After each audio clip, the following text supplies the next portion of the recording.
رب فرماتے ہیں یوم تشہد علیہم السنتہم وایدیہم وارجلہم بما کانوا یعملون، قیامت کے روز ان پر گواہی دیں گی ان کی آنکھ بھی،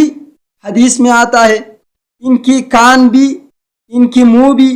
ان کی سارے اعضاء پاؤں ہاتھ سب بھی، قرآن میں بھی یہ السنتہم ان کی منہ، ان کی زبانی ان پر گواہی دیں گی، اور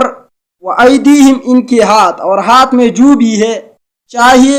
ہاتھ میں انگلی ہے یا اور ہاتھ ہے، یہ سب انسانوں پر گواہی دیں گے۔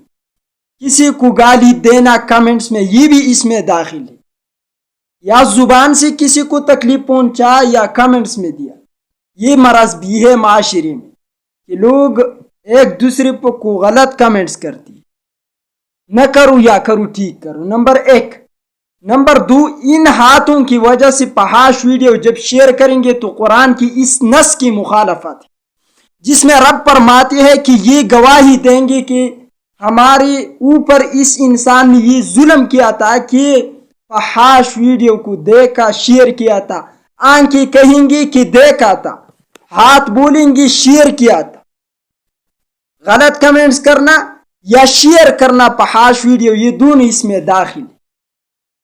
دونوں اس گناہ میں۔ یہ مسلمان کی عادت نہیں ہے کہ اپنی مسلمان بھائی کو تکلیف دے، کتنی چیزوں سے رسول اللہ فرماتے ہیں من سلم المسلمون من لسانہ ویدہ، مسلم ہونے ہے جس کی زبان اور ہاتھوں سے دوسرے مسلمان محفوظ نہ ہو۔ ایک زبان پہ گالی دینا ہے، میں آپ کو بولوں گا تمہاری ماں کی ایسا ویسا کرو، تمہاری بہن کے ایسا ویسا کرو، ایک یہ ہے کہ آپ کمنٹس میں لکھ کر کسی کی دل کو تکلیف دو، یہ مسلمان کی شان نہیں ہے۔ صحیح بخاری کی حدیث ہے، رسول اللہ نے فرمایا یہ مسلمان کی شان نہیں ہے، یہ کامل مسلمان نہیں ہے، کامل مسلمان یہ نہیں ہے جو کسی کو تکلیف۔ تو یہ تھا میرا دعویٰ۔